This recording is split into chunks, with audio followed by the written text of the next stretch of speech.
अजितदादांच्या जाण्यामुळे महाराष्ट्र निशब्द झालाय.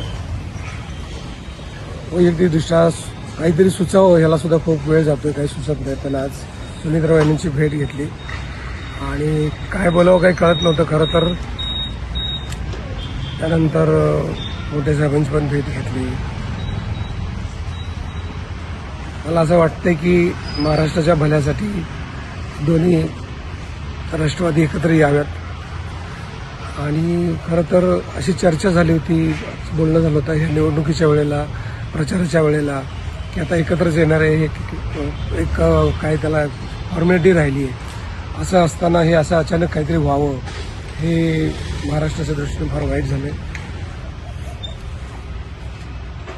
दादांचा जो उमदा डिसिजन घेण्याचा जो स्वभाव होता तो स्वभाव यावा परत महाराष्ट्राच्या भल्यासाठी. आणि त्या दृष्टीने त्या अर्थानं त्यांचं स्वप्न पूर्ण व्हावं आणि ताकद वाढायची असेल तर दोन्ही राष्ट्रवादींनी एकत्र यावं.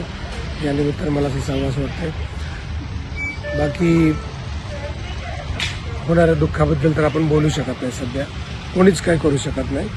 पण उपलब्ध परिस्थितीत जर आपल्याला पुढे जायचं असेल तर हा एक मार्ग दिसतो.